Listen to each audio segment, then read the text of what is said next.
afternoon, we're going to kick off with a talk that I think you'll find very interesting because it's from Andy Bromberg. He's the co-founder and president of CoinList, which is a platform for deeply vetted tokens to run their ICOs. Nice to see that word ICO being used. CoinList also provides compliance services for many other token sales. Previously, he was the co-founder and CEO of Sidewire. Before that, he studied mass computer science at Stanford University and also co-founded the Stanford Bitcoin Group. I wonder how many interesting opportunities flowed from that.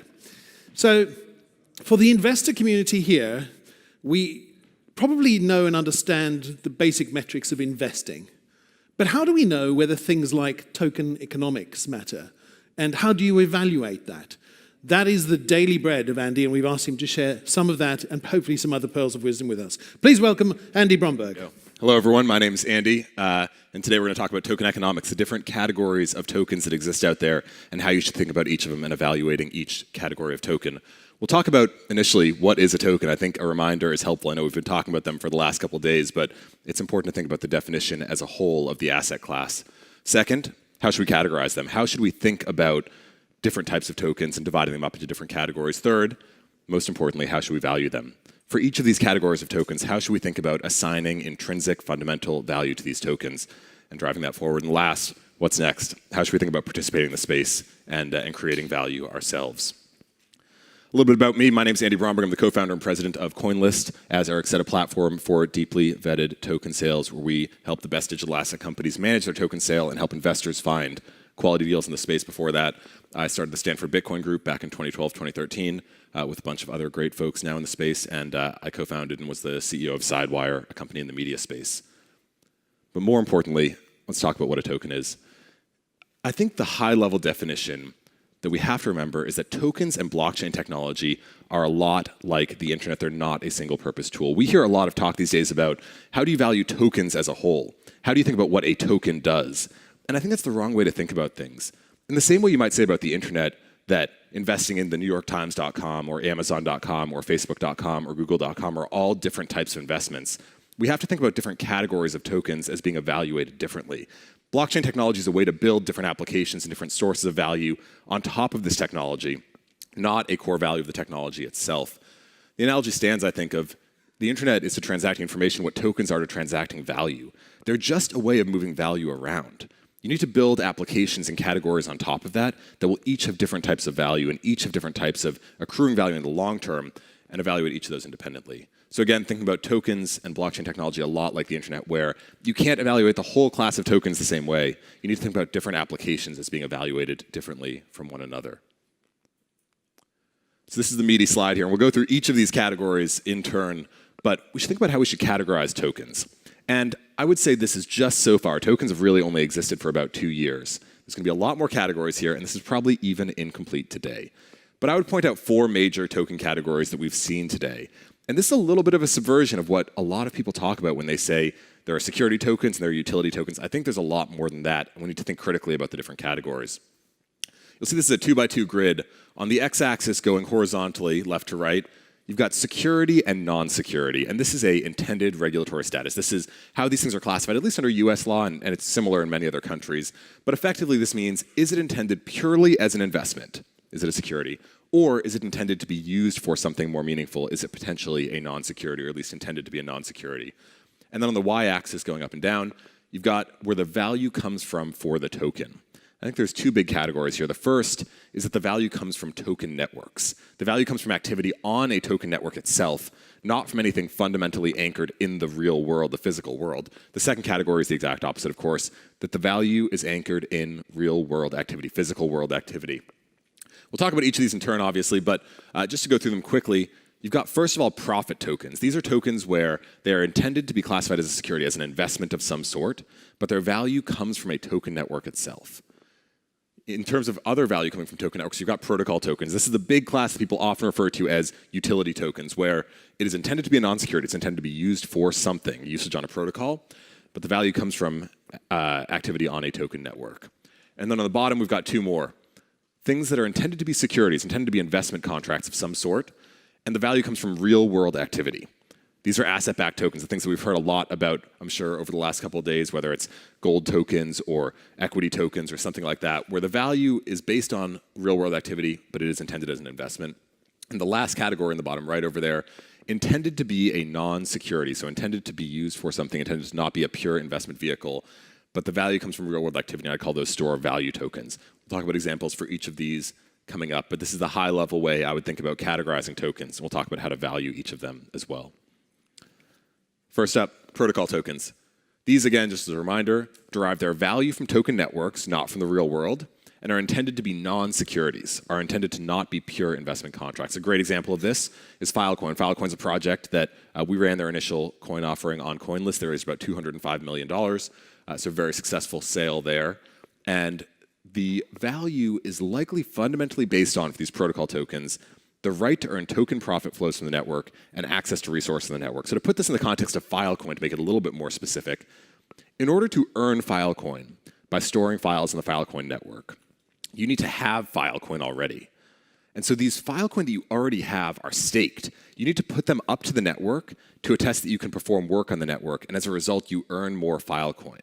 And so you can value this as a function of its cash flows, that if you put up Filecoin that you already have on the network, you can earn more. And you can value the underlying asset based on that token network activity.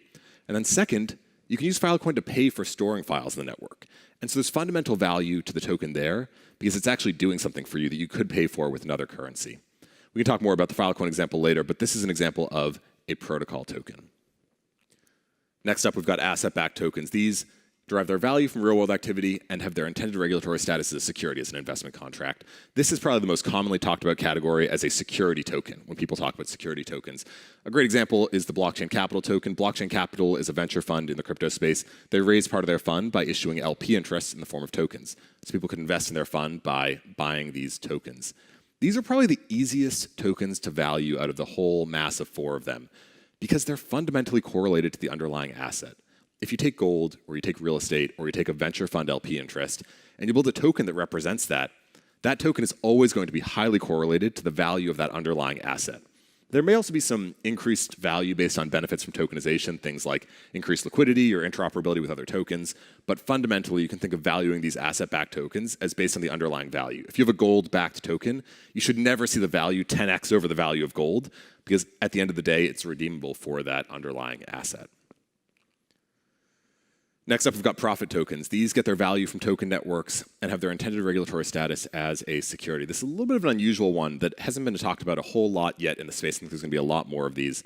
A great example is Basis shares. Basis is a stable coin, and it's a project where the Basis token is always intended to be worth $1. But when I talk about this Basis shares token, I'm not talking about that token. A $1 token should be always valued at $1. That's not an interesting one to think about valuing.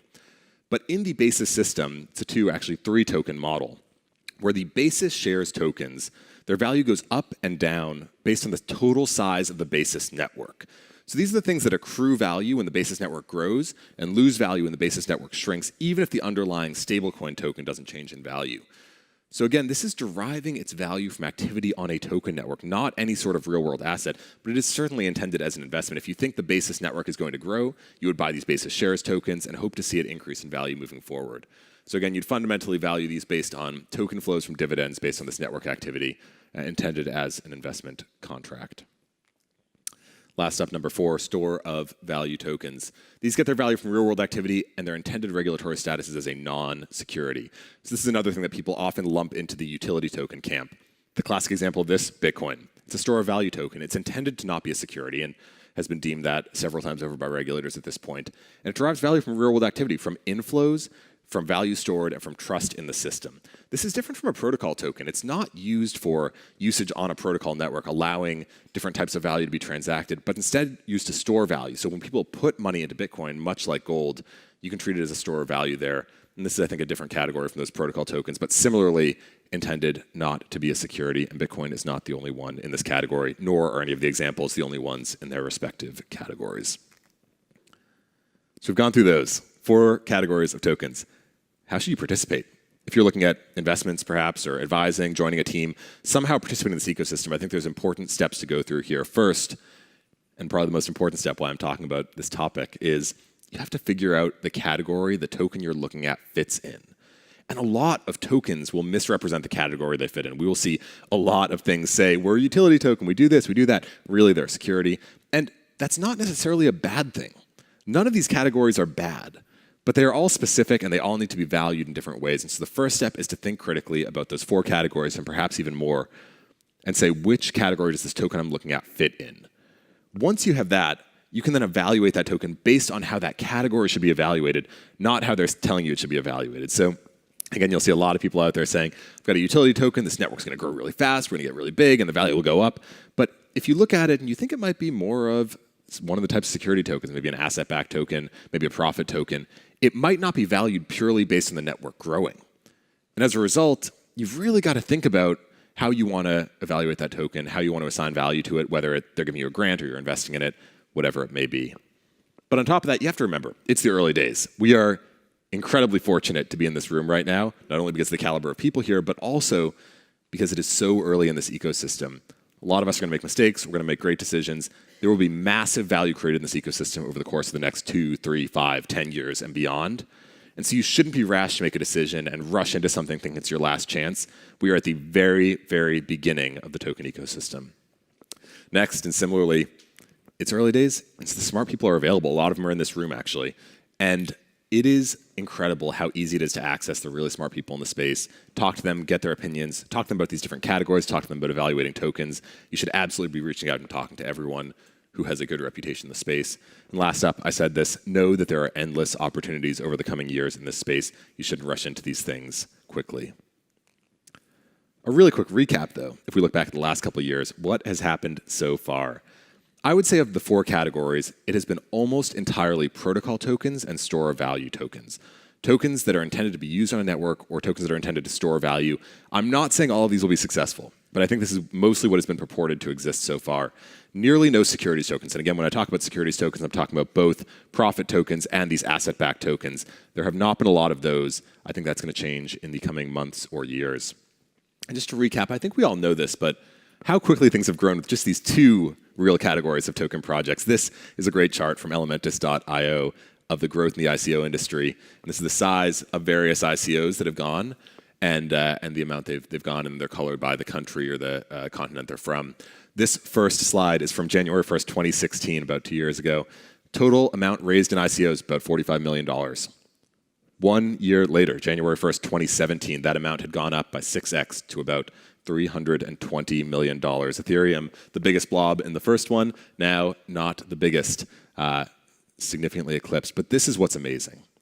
Going from January 1st, 2017 to less than a year later, November 30th, 2017, less than a year, $6.4 billion raised in ICOs. And again, like I said, if this is the beginning, 2017, even more so, there have been some massive ones. You can't even really see Ethereum anymore.